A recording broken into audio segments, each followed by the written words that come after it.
Shalom, shalom, je vous salue dans le nom de Jésus-Christ. Ici votre frère, le frère Kader, nous sommes encore là. Aujourd'hui, par la grâce du Seigneur, nous bénissons son nom pour sa fidélité, pour sa bonté, pour sa compassion et pour tout ce qu'il accomplit dans nos vies. C'est une grâce. Nous le remercions dans le nom de Jésus-Christ. C'est votre frère de tous les jours, le frère Kader.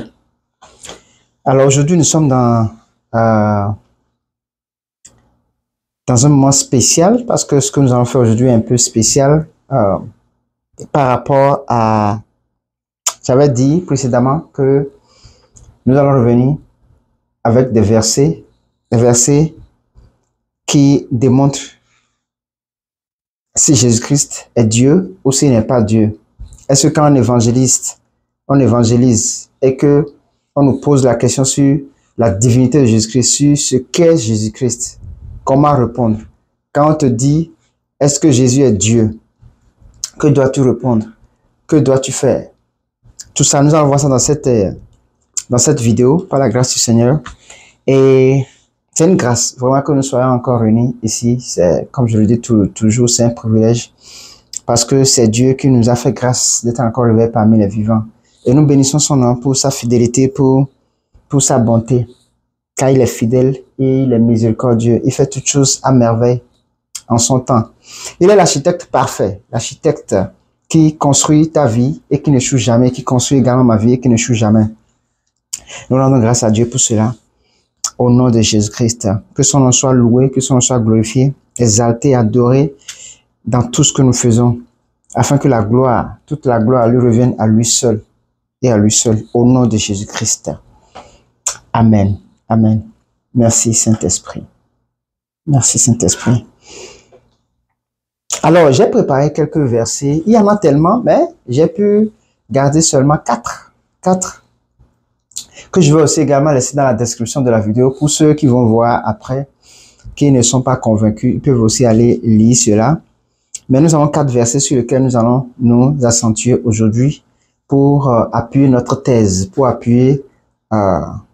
pour répondre à toute question, à toute interrogation que les hommes, n'est-ce pas, se posent et se donnent. Alors,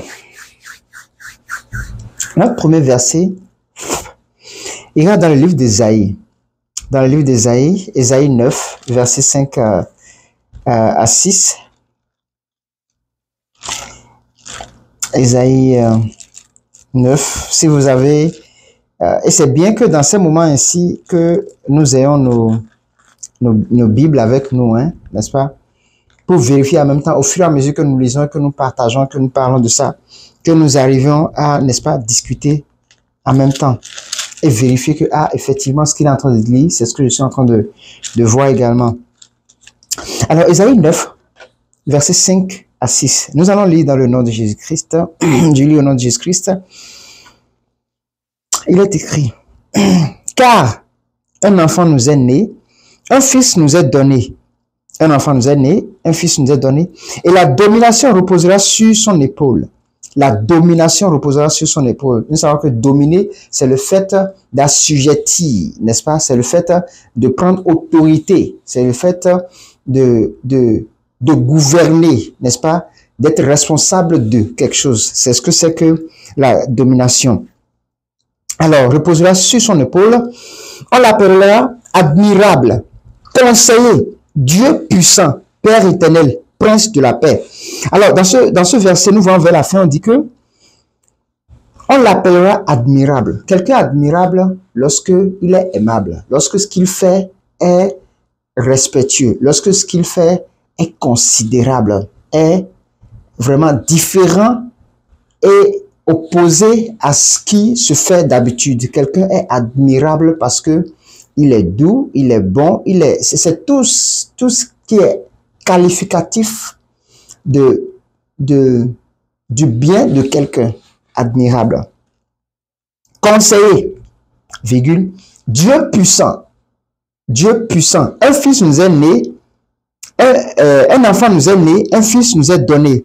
Le verset continue dit, admirable conseiller, on l'appellera admirable conseiller, Dieu puissant. Ce verset vient nous dire un fils, un enfant nous est né, un fils nous est donné. Et la domination reposera sur son épaule. Et on l'appellera admirable, conseiller, Dieu puissant, Père éternel, prince de la paix. C'est comme ça qu'il va s'appeler. Bon, ça c'est l'Ancien Testament où Ésaïe était un prophète, était en train de parler de Jésus-Christ en fait. N'est-ce pas? Ici c'est de Jésus-Christ. Parce que quand on dit qu'un fils nous a donné un enfant est né, un fils nous a donné, et que la domination reposera sur lui. On va l'appeler conseiller, admirable. Dieu puissant, Dieu avec grand D, puissant. C'est l'attribut qu'on a donné à ce fils, à cet enfant qui est né, n'est-ce pas? Pour ceux qui n'acceptent pas encore que c'est Jésus-Christ, nous allons voir dans la suite des autres versets qui réellement est la personne qui est ce fils-là et qui est cet enfant-là, qui est né, qui a été donné, dont la domination repose sur lui. On dit Dieu puissant, Père éternel. Tu es éternel. Quand quelque chose est éternel, ça n'a pas de fin. Ça n'a ni de commencement, ça n'a ni de fin. Ça n'a pas de temps, ça n'a pas de circonstance, ça n'a pas de mesure, ça n'a pas comment on appelle, d'estimation, n'est-ce pas, éternel. Il est le Père éternel et il est Dieu puissant. C'est ce que dit ce verset. Verset 6 dit, donnez à l'empire de l'accroissement et une paix sans fin au trône de David et à son royaume, l'affermir et le soutenir par le droit et par la justice dès maintenant et à toujours. Voilà ce que fera le zèle de l'Éternel des armées. Donc ce fils qui va venir, n'est-ce pas, c'est ce qu'il va faire. Sa domination, ce qu'il va faire quand il va venir, c'est ça qui a été décrit là. Il va apporter la justice. Son royaume, il va affermir son royaume sur la terre quand il va venir. Et son zèle va permettre à ce que, en fait, les personnes qui étaient perdues, égarées, vont pouvoir être réconciliées avec Dieu. C'est en ça qu'on dit que son zèle, la façon dont il a servi, son zèle, la façon dont il a fait, va apporter, on dit, voilà ce que fera le zèle de l'Éternel des armées. Le zèle, ce qu'il va apporter là, c'est ce que Dieu lui-même, il apporte sur cette terre. C'est ce zèle-là, la façon dont il a vécu, la façon dont son avènement sur la terre, ce qu'il a fait, la façon dont le zèle qu'il avait eu, il va apporter ça sur cette terre lorsqu'il est né, pendant sa naissance et quand il va grandir et tout ça là. Donc, c'est ce qu'il va apporter, ce Dieu-là. Nous allons dans Michée 5, verset 1 à 2. Michée 5, verset 1 à 2. Nous allons lire dans le nom de Jésus-Christ. On va comprendre des choses parce que c'est extraordinaire. C'est vraiment extraordinaire quand Dieu lui-même nous parle et qu'il y a des doutes. Nous comprenons que Dieu permet certaines choses, n'est-ce pas? Nous allons comprendre. Je ne vais pas dévancer les choses. Nous allons comprendre tout de suite.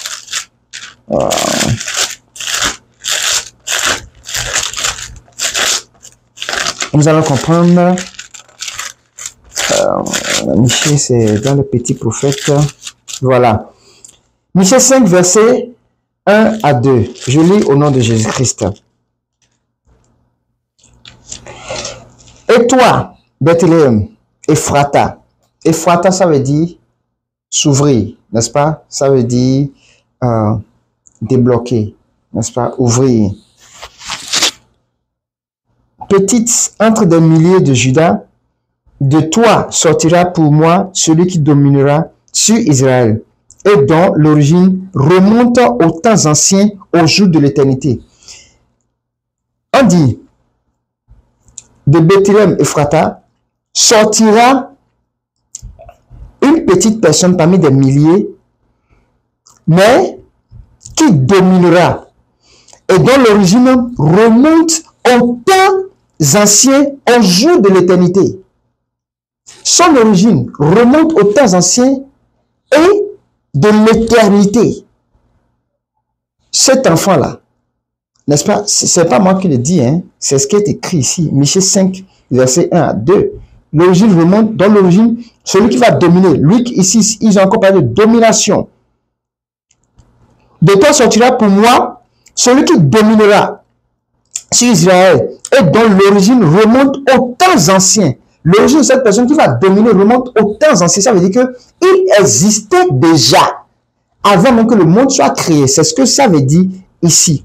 Et on dit, au jour de l'éternité, c'est dit que depuis le commencement où nous ne connaissons rien, on était même inexistant, il existait déjà jusqu'à ce que de l'éternité en éternité, c'est qu'il vit éternellement. Le verset 2 dit, c'est pourquoi il les livrera jusqu'au temps où l'enfantera celle qui doit enfanter et le reste de ses frères reviendra au père des enfants d'Israël. C'est ce que je disais. Sa venue est pour réconcilier, est pour réunir, est pour mettre ensemble les enfants de Dieu qui sont dispersés. Dieu, ayant essayé par les prophètes et tout le monde, voyant que la façon dont il veut que les prophètes puissent faire connaître, lui, Dieu, à ses enfants, n'est-ce pas, à ses élus, ce n'est pas comme ça. Par exemple, Moïse que les gens venaient si tant. Quelque part, Moïse a désobéi à Dieu, alors que Dieu a besoin de quelqu'un qui va obéir 100% à ses commandements. Dieu a dit à Moïse, parle au rocher afin qu'il donne de l'eau à mes enfants. Moïse, au lieu de parler, il a frappé. Et au lieu de frapper une seule fois, il a frappé encore 2 fois. Et Dieu a dit, tu ne révèles plus mon cœur. Moi, je voulais que vraiment, que à travers toi, on voit qui je suis. Miséricordieux, bon, riche, compatissant. Mais toi, la colère peut le déçu. C'est comme ça que Dieu a retiré Moïse du jeu. Tous ces prophètes-là, parce qu'ils ont échoué, personne d'entre eux n'a été parfait. Il était obligé lui-même, en tant que Dieu, de se reprocréer. Il a sorti, parce que Dieu lui-même n'est pas venu sur la terre, n'est-ce pas? Parce que la terre, c'est sa création. La Bible dit que ce sont marche-pieds. Et c'est rempli de péché. Il est saint. Donc, il s'est façonné lui-même, reprocréé lui-même, n'est-ce pas? Et en humain, parce qu'il faut qu'il soit humain pour vivre physiquement. Dieu est esprit. Les anges sont esprits. Le diable aussi est esprit. Ils ne sont pas chairs, ils sont esprits. Donc, pour que lui puisse venir pour nous enseigner, il faut qu'il prenne une forme, un corps humain, pour venir lui-même et vivre ce que les gens vivent, ce que les hommes vivent réellement là. Vivre cela pour voir et comprendre pourquoi est-ce que j'envoie les prophètes, j'envoie les gens, ils échouent. Et il a vécu ça. Il a vécu, et c'est pour ça qu'aujourd'hui, c'est plus facile de servir Dieu qu'avant. Nous allons voir ça. C'est ce que dit ce dernier verset de Michée. Nous allons continuer à cause du temps. Nous allons aller dans Zacharie 12, verset 10. Zacharie 12, verset 10, ouais. Et après, nous allons lire le dernier verset. Après ça.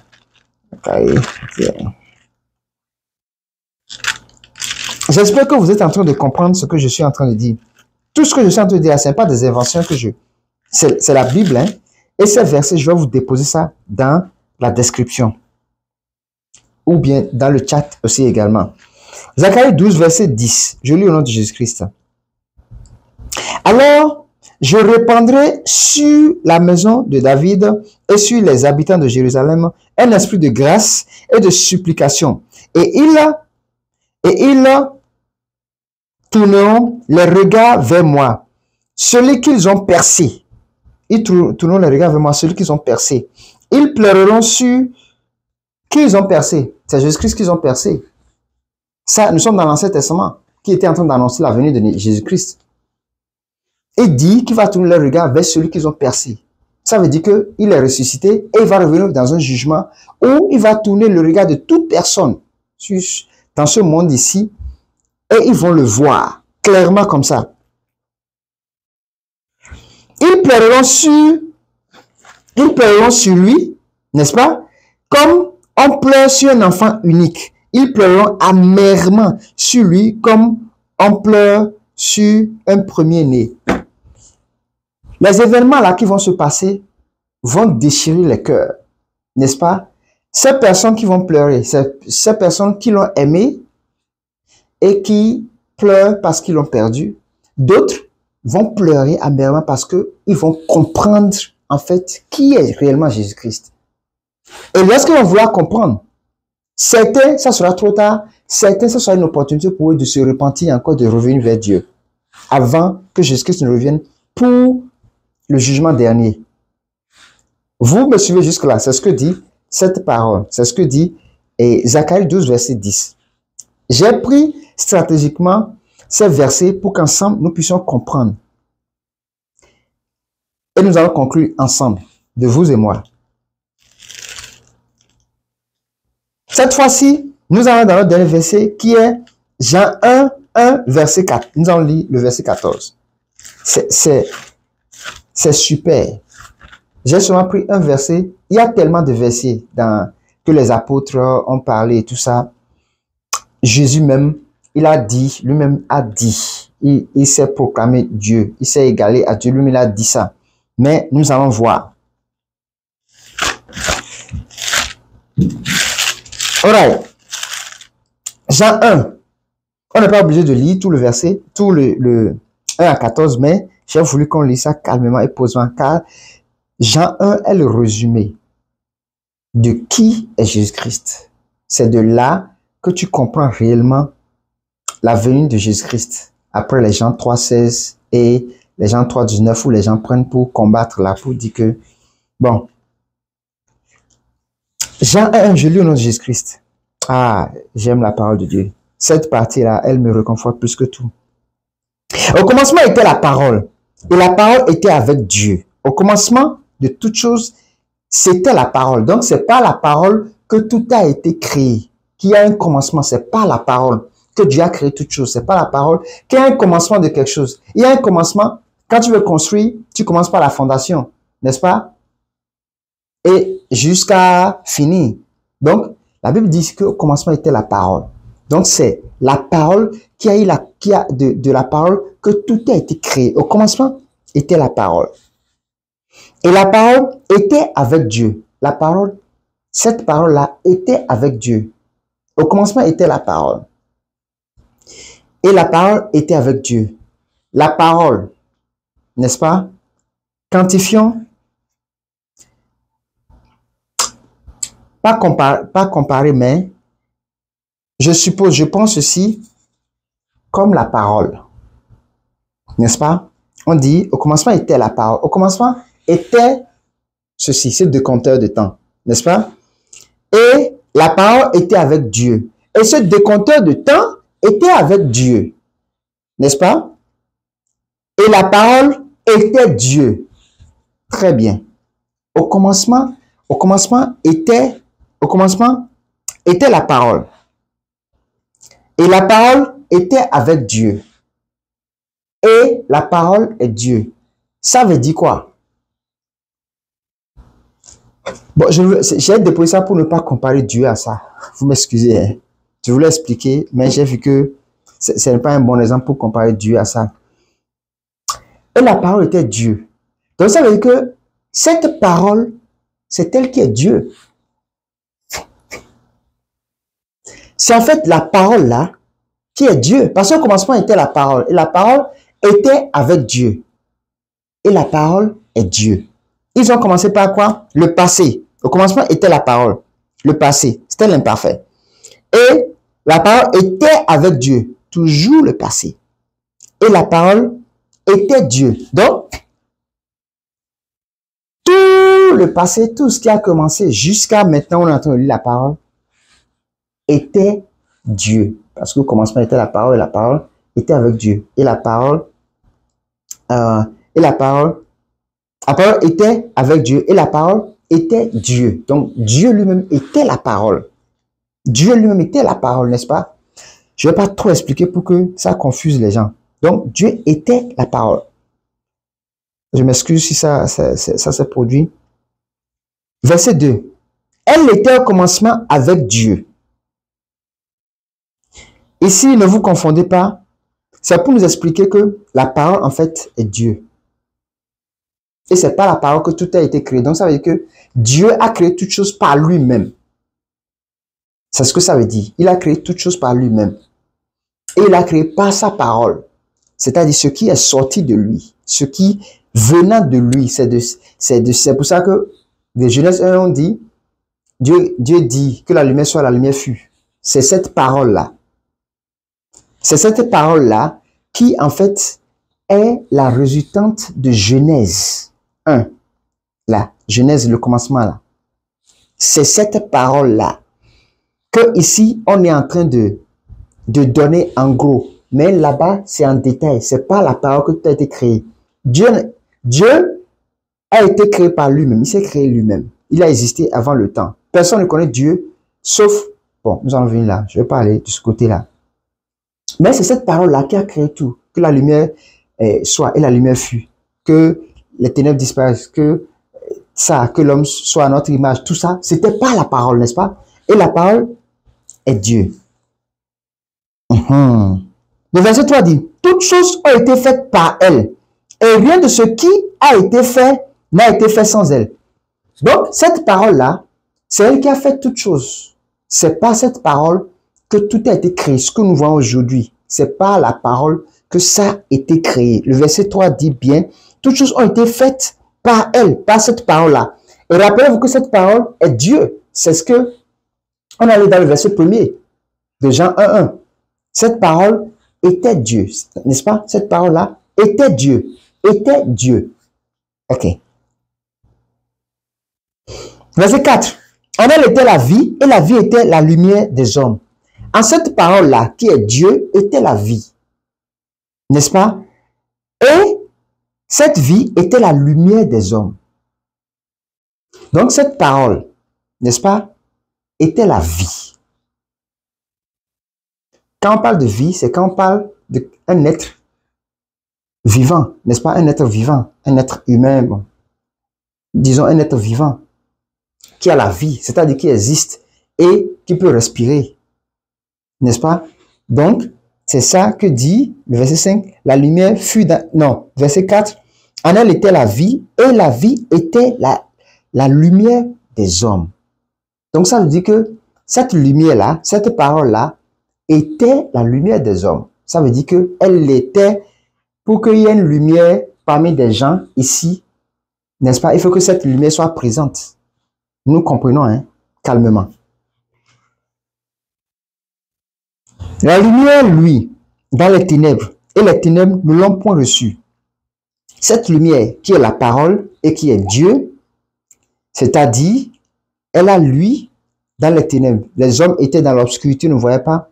Cette parole qui est Dieu, qui est la lumière, a éclairé les hommes, mais pourtant les hommes n'ont pas reconnu la présence et l'importance de cette lumière au milieu de ces personnes. Il y eut un homme envoyé de Dieu. Son nom était Jean. Il vint pour servir de témoin, pour rendre témoignage à la lumière. Ça confirme encore que la lumière est une personne. Et cette lumière est la parole. Et cette parole est Dieu. J'espère qu'on suit jusque-là. Ça, c'est déjà la provenance de la mathématique. Hein. Vous voyez l'intelligence de Dieu, la mathématique, tout ce qui a été créé, c'est parti de la Bible. Ça, c'est la mathématique. Ok. Alors, pour en témoigner à la lumière, afin que tous croient par lui. Afin que tous croient par lui. Quand on dit tous, ça veut dire, il n'y a rien qui est laissé en dehors. C'est tout, y compris tout ce qui y est. Si on prend un panier, et il y a plein d'oranges, on dit, il y a plein d'oranges peut-être, orange, et pomme, citron. Et on dit, donne-moi tout ce qui est dans le panier. Ça veut dire que il n'y a rien qui va rester dans le panier. C'est ce que la Bible était en train d'expliquer ici. Nous comprenons. Je crois bien. Afin que tous croient par lui. Donc, à travers cette parole, à travers cette lumière, à travers Dieu, tous croient en lui. Croient en lui. Croient en lui qui est la parole, qui est la lumière, qui est Dieu. On suit jusque-là. Ça, c'est le verset 7. Il n'était pas la lumière, mais il parut pour rendre témoignage à la lumière. Donc, Jean-Baptiste n'était pas la lumière. Il est venu pour préparer le chemin de la lumière, qui est la parole et qui est Dieu. On suit. Cette lumière était la véritable lumière. C'était la véritable lumière. Pourquoi est-ce que la Bible parle de cette lumière était la véritable lumière? Véritable qui vient de vérité. Pourquoi? Parce que la Bible dit que le diable, Satan, étant un ange de lumière, il se déguise en lumière.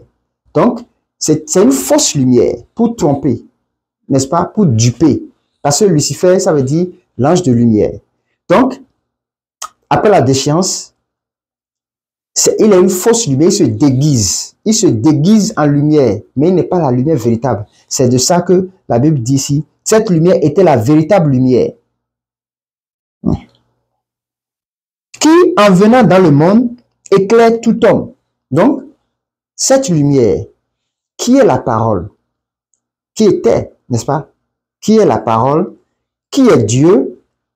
Cette lumière, n'est-ce pas, éclaire tout homme. Elle est venue dans le monde et a éclairé tout homme. Cette lumière est venue dans le monde et elle a éclairé tout homme. Tous. Elle était dans le monde.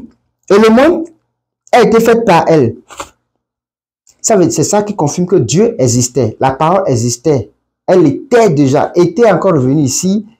Et tout a été créé par elle. Elle était dans le monde. Et le monde a été fait par elle. Et le monde ne l'a point connue. Donc, cette lumière, cette parole, Dieu, était parmi nous. Mais le monde ne l'a pas connue. Nous suivons. Elle est venue chez les siens. Et les siens ne l'ont point reçue. Dieu, en conclusion, si nous concluons à partir de là que la parole est égale, basée sur les versets que nous avons lus précédemment, dans Jean toujours, la parole est égale à la lumière et la lumière est égale à Dieu. Et le verset dit ici, elle est venue chez les siens et les siens ne l'ont point reçue. Cette lumière, ce Dieu est venu vers les siens, c'est-à-dire il est venu vers le monde. Mais ils ne l'ont point reçu parce qu'il avait déjà parlé de tous précédemment. Donc, il est venu vers les siens parce que Dieu a créé l'homme à son image, à sa ressemblance. Donc, étant homme comme nous, comme ça, n'est-ce pas? Seulement qu'il n'est pas physique, il est esprit, n'est-ce pas? Il est esprit. Donc, et il s'est fait chair parce que, bon, ne parlons pas de chair d'abord, nous allons conclure avec chair. Mais il est venu vers nous, qui sommes comme des dieux également, parce qu'il nous a créés à son image.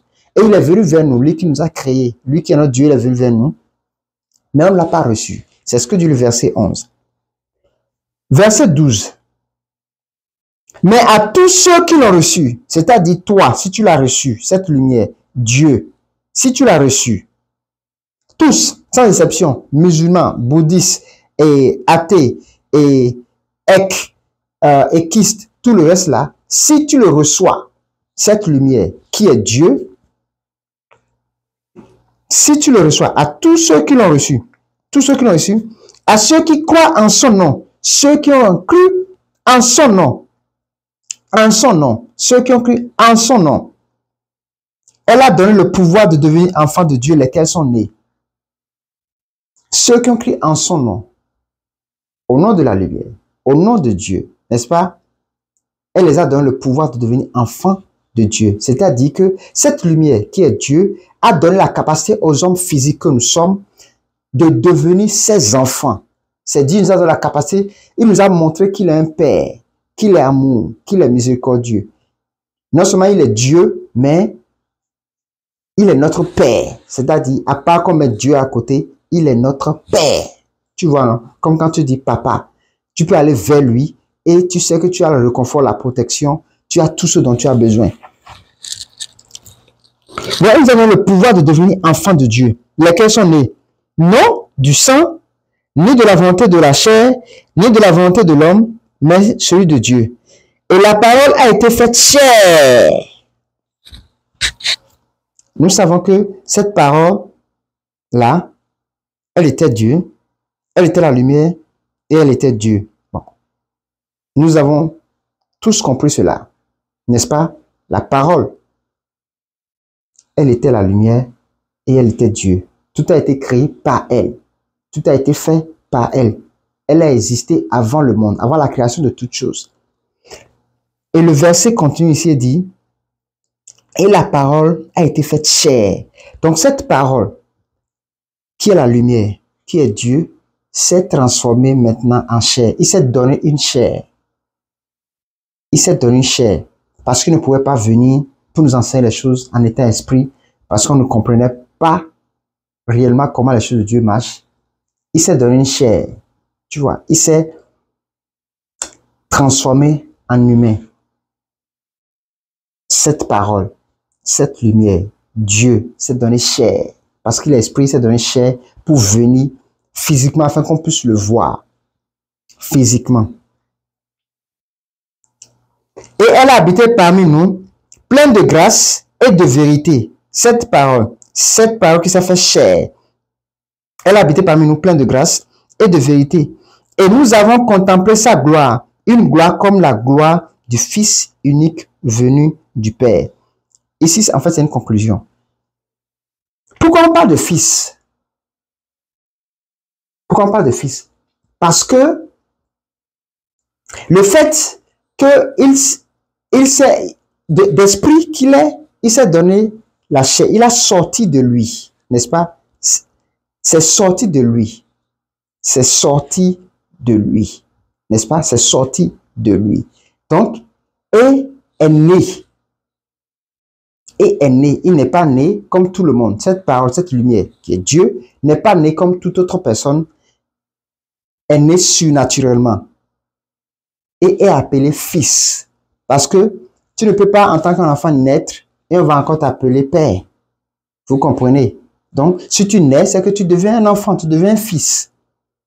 Et étant donné que c'est Dieu qui l'a fait, il l'a appelé fils. Parce que il est né lui-même en entrant en Marie, n'est-ce pas? En entrant en Marie, parce que Marie, elle était vierge, en entrant en Marie, et est né, il ne peut plus naître, comment on appelle? Père, papa, parce qu'il est né, donc il devient un enfant, il devient un fils, n'est-ce pas? Parce que il s'est enlevé esprit et s'est transformé en chair à travers la naissance qu'il était et qui est Jésus-Christ.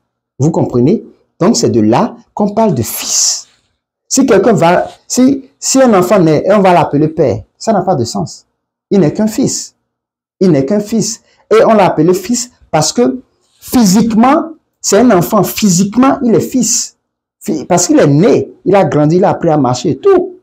Donc, c'est pour ça qu'on l'appelle fils. C'est pour ça que Dieu l'appelle fils unique. Parce qu'il a pris de lui et c'est lui qui est Dieu. Ne pouvant pas se présenter à nous en tant qu'esprit, il faut qu'il passe par un corps. Et pour qu'il passe par un corps, il faut qu'il naisse. Pour qu'il puisse suivre le parcours normal d'un enfant, d'une personne humaine, qu'on voit sa vie, sa transformation. Sinon, si Dieu venait pour, comme un humain, tout ce qu'il va faire, on va voir ça de, tu as apparu, c'est normal que tu fasses ces choses. Mais il fallait qu'il devienne humain, qu'il devienne enfant. Prendre tout le processus, suivre ça et faire son ministère. Et c'est ça qui fait que c'est possible ce qu'il a fait, qu'on peut aussi le faire. C'est pour ça que Dieu a voulu nous montrer que, en venant vers nous, il nous donne le pouvoir de refaire, de répliquer.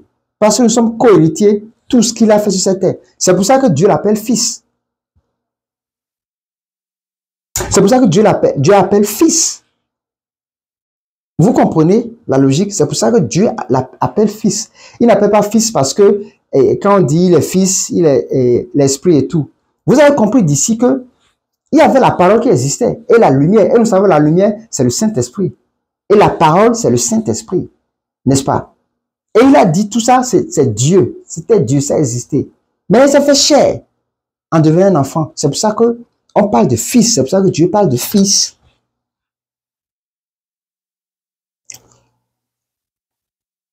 Une gloire, comme la gloire du Fils unique venu du Père. Parce qu'il est né, n'est-ce pas? Il a grandi. Et donc, parce que Dieu s'est répliqué. Et il est né à travers les humains que nous sommes. On l'a appelé Fils. Et c'est la gloire de Dieu. Donc, j'ai tellement envie de continuer pour qu'on arrive jusqu'à le nom de Jésus-Christ. Bon, ok. Nous allons lire 3 versets pour appuyer ce que nous sommes en train de dire. Jean lui a rendu témoignage et s'est écrié, c'est lui dont j'ai dit, celui qui vient après moi m'a précédé. Celui qui vient après moi m'a précédé, car il était avant moi. Il était avant moi. Alors que Jean-Baptiste est né avant Jésus-Christ. Mais il dit que lui, il existait avant que moi je n'existe. Ça, c'est Jean-Baptiste qui le dit. Et il dit, et nous avons tous reçu de sa plénitude et grâce pour grâce. Verset 17. Car la loi a été donnée par Moïse. La grâce et la vérité sont venues par Jésus-Christ. Le nom est sorti. Par Jésus-Christ. Par Jésus-Christ. Et nous avons parlé de la vérité précédemment. La véritable lumière, qui est la vérité ici, qui est Jésus-Christ. Donc Jésus-Christ est Dieu. Il y a un verset qui dit, si Dieu ne te donne pas cette révélation, tu ne peux pas accepter. Et il faut comprendre les Écritures pour comprendre d'où est-ce que Jésus-Christ est venu pour être égal à Dieu, pour être Dieu. Il y a plein de versets où Jésus-Christ s'est fait égal à Dieu. Il a dit ça publiquement. Et c'est ça qui a fait qu'on l'a crucifié d'ailleurs. C'est ça qui a fait qu'on l'a crucifié. Jésus-Christ est Dieu. C'est clair. De l'Ancien Testament que nous avons lu jusqu'à ce Nouveau Testament, où on a parlé de sa venue, où on a parlé de la parole qui s'est fait chair. Et alors qu'on a dit que la parole était Dieu, et la parole était Dieu. Et elle a habité parmi nous plein de grâce. Elle s'est fait chair et a habité parmi nous plein de grâce. Mais comment est-ce que c'est compliqué de comprendre que Jésus-Christ est Dieu? Et je vous ai expliqué comment est-ce qu'il est fils. Et c'est pour ça, quand on dit Dieu le Père, Dieu le Fils, Dieu le Saint-Esprit, ça vient de là. Quand on dit que la parole était, et c'est cette parole qui est la lumière. Et cette lumière a habité parmi nous plein de grâce et de vérité. Et cette lumière, la véritable lumière. Et cette parole, cette lumière, elle était Dieu. Donc, quand on dit elle était, ça veut dire que, en fait, elle a existé dès le commencement, depuis longtemps. Depuis longtemps, elle avait existé. Quand vous lisez, prenez Jean 1, simplement, lisez calmement, vous allez comprendre. On annonce déjà la divinité en tant que Dieu de Jésus-Christ, avant même que lui-même, il ne se manifeste. Nous avons lu les versets précédents, dans Isaïe, dans Michée, dans Zacharie. J'ai voulu prendre ceux-là parce que c'est des chapitres de la Bible qu'on ne connaît pas trop, Michée et Zacharie, que les gens ne connaissent pas trop. C'est pour ça que j'ai voulu prendre. Sinon, il y a plein de versets. David, dans les psaumes, a parlé de Jésus-Christ, de sa venue. Donc, il est Dieu. C'est pas parce qu'il est né d'une femme. Je vais vous expliquer comment est-ce qu'il est né. Pourquoi est-ce qu'il est venu? La Bible l'a dit. Parce qu'il fallait qu'il vienne pour montrer aux enfants comment est-ce qu'on doit se réconcilier avec lui qui est Dieu. Et ne pouvant pas, étant esprit, ne pouvant pas venir en esprit pour nous enseigner, pour vivre avec nous, pour voir ce que nous traversons, pour voir ce que c'est qu'un homme humain, pour comprendre mieux l'homme. Il ne peut pas venir en esprit. Il fallait qu'il vienne en chair. Et pour venir en chair, il fallait qu'il passe par le canal de Marie pour venir et vivre comme un enfant normal. Et il a vécu ça pour nous montrer que tout ce qu'il a fait, tout ce qu'il va faire, nous sommes en mesure capables de le faire. Et il a dit, si vous allez le faire, vous devrez le faire à mon nom. À mon nom. Donc, ce sont les astuces qu'en tant qu'évangéliste, si vous prenez seulement même le livre de, comment on l'appelle, seulement Jean là, Jean 1, ça suffit pour prouver à quelqu'un que Jésus-Christ est Dieu. À partir du verset 1 là, vous prenez calmement. Et quand on dit les fils, pourquoi il est fils? On est fils quand on est un enfant, n'est-ce pas? On n'est pas fils quand on a apparu adulte déjà. Non. On est fils, enfant, quand on est. Donc c'est pour ça que Dieu étant le Père et s'est reproduit à travers Marie et qui est devenu fils, on dit Dieu le Père, Dieu le Fils, Dieu le Saint-Esprit. C'est la même personne. Parce que le Saint-Esprit, c'est la lumière. Il y a d'autres versets qui ont parlé du Saint-Esprit, qui est la lumière. Et c'est encore, la Bible dit que Dieu opère par son esprit. Ça veut dire que c'est lui, mais il opère par son esprit. Vous comprenez? C'est-à-dire, je vais donner une ordre à quelqu'un qui est de l'autre côté du monde. N'est-ce pas? Ou bien je veux faire quelque chose. Je prends mon téléphone, j'appelle la personne. D'ici, je peux faire ce que je veux faire. En commandant, n'est-ce pas? En ordonnant. Donc, ce téléphone-là est juste est comme le Saint-Esprit en quelque sorte. Qui permet de faire quelque chose, qui permet d'accomplir quelque chose.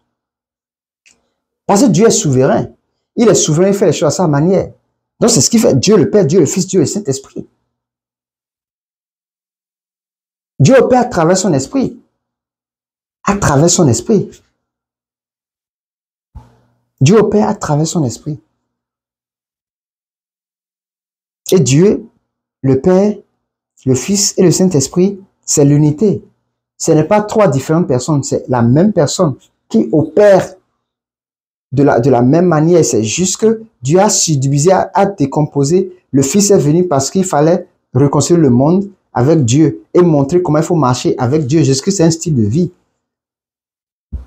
Et nous montrer qu'en tant qu'homme, en tant qu'humain, c'est possible, nous sommes capables de faire ce genre de choses. Qu'il a fait également. Et nous avons compris ici que la lumière, qui était la parole, et qui était Dieu, s'est faite chair. Et cette chair, c'est Jésus-Christ. Qui est-ce qui s'est fait chair? Dites-moi. Qui est-ce qui s'est fait chair? Ce n'est pas Jésus-Christ, c'est Jésus-Christ. Maintenant, on dit que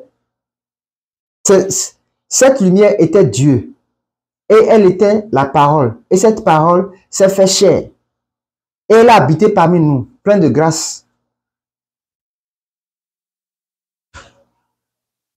Moi, je ne vois pas ce qui est compliqué là. Les gens n'acceptent pas que Jésus-Christ est Dieu. Et la Bible dit que c'est Dieu qui va te donner, que tu acceptes cela. Ce n'est pas révélation. Et il faut vraiment désirer connaître si c'est vrai. Comme ça, Dieu va te révéler. Jésus-Christ est Dieu. Je suis désolé pour ceux-là qui ne croient pas, en particulier les musulmans, qui n'acceptent pas. Et c'est la seule chose qu'ils prennent. Alors que les versets sont là, clairs, noir sur blanc, que Jésus-Christ est Dieu. Comment il est Dieu, c'est expliqué ici. Et ça a été annoncé déjà depuis. Déjà depuis. Que Dieu nous bénisse, que le Seigneur, la lumière de Dieu, la révélation du Saint-Esprit se pose sur chacun de nous et que Dieu révèle à chacun de nous vraiment la véracité de sa parole qui est Dieu et qui est Jésus-Christ. Oui. Et en tant qu'évangéliste, il faut tenir ferme, sans doute, convaincant que Jésus-Christ est Dieu. Prends seulement Jean 1. Ça te suffit pour expliquer, pour montrer que Jésus-Christ est Dieu. Jean 1 te suffit. Il y a plein de versets que tu peux trouver, mais Jean 1 te suffit. Elle explicite comment est-ce que Jésus-Christ est venu. Et qui est Jésus-Christ? Qu'est-ce que Jésus-Christ, par Jésus-Christ, qu'est-ce qui a été fait? Le monde a été créé par lui. Et c'est la corrélation, la concordance, la conjonction avec Genèse, c'est Jean. Que Dieu nous aide, qu'il nous éclaire, qu'il nous illumine, qu'il nous montre le chemin et qu'on comprenne réellement que ce n'est pas les excuses qui vont nous sauver, mais c'est la vérité. Et accepter la vérité afin que la vérité puisse se révéler à vous, c'est ce qui peut nous sauver. Nous savons que le monde existe. Et également, tel que le monde existe, l'enfer existe. Et le paradis également existe. Parce que tout ce que vous voyez ici, là, a existé. par quelqu'un, une personne qui a décidé. C'est pour ça. Tu n'es pas né de toi-même, je ne suis pas né de moi-même. C'est une personne qui a décidé et nous sommes venus en vie. Et c'est Dieu qui l'a décidé ainsi. Et Dieu a fait toutes ces choses-là. Il a créé moi, a créé toutes ces choses-là. À travers sa parole qui était Dieu, qu'on a lu maintenant, et qui s'est fait chair. Et cette chair qui est Jésus-Christ, qui est un fils né. J'ai expliqué comment est-ce que on appelle fils. C'est parce qu'il était né. C'est bien expliqué. Né. C'est pour ça, Dieu s'est reprocréé en naissant à travers Marie, juste pour montrer. Et il n'est pas venu lui-même. Il a pris par l'ange Gabriel pour annoncer ça, pour ouvrir le chemin, pour ouvrir, comment on appelle, le passage, pour permettre le passage. Et c'est l'Esprit de Dieu. La Bible a dit, c'est l'Esprit de Dieu qui, en entrant au sein de Marie, a donné naissance à Jésus-Christ qu'il a formé. Donc, Jésus-Christ s'est rendu, Dieu s'est rendu fils, enfant, et est venu dans le ventre de Marie. Et est né. Le Coran en parlait aussi. Marie a donné naissance à Jésus-Christ. Donc, que Dieu nous aide. Que Dieu nous aide. Vraiment, si on va... Moi, je peux tellement parler sur ça, hein, tellement dire sur ça que... Oh, il y a trop de versets, de sourates dans le Coran qui ont parlé de l'existence de Jésus-Christ, de comment il est venu. Moi, j'étais musulman, je suis devenu chrétien, comme vous le savez déjà. Donc, Jésus-Christ est Dieu. Si tu ne peux pas le dire, si tu ne peux pas l'accepter, c'est que tu n'as pas la révélation véritablement. Tu n'as pas été bien éclairé. Je peux laisser mes informations, je laisse mes informations. On peut discuter, on peut parler. Si tu n'es pas toujours convaincu, je laisse mon email dans la description. On peut échanger. Tes questions, on peut les poser. Les Moïsites, les personnes qui sont des adeptes de Moïse. Ça, c'est l'Ancien Testament qui a parlé de Jésus-Christ. Que le Seigneur nous bénisse, qu'il nous garde. Et si nous ne revenons pas, nous allons nous voir très bientôt. Que la lumière de Dieu soit sur chacun de nous. Qu'il nous éclaire, qu'il édifie notre âme, notre esprit, notre corps. Et qu'il parle à nos cœurs afin que nous connaissions la vérité. Afin que cette vérité nous affranchisse. Et que nous soyons libres, libérés de tout joug, de tout fardeau, de tout poids, de tout lien qui nous empêche de voir la vérité en face. Au nom de Jésus-Christ. Que la paix soit avec vous. Que la grâce et la faveur soient avec vous également. Nous rendons grâce au Seigneur Jésus-Christ qui a permis ceci. Que le Seigneur vous bénisse et à la prochaine. Partagez la vidéo pour que les gens voient et sachent que Jésus-Christ est Dieu. Shalom chez vous.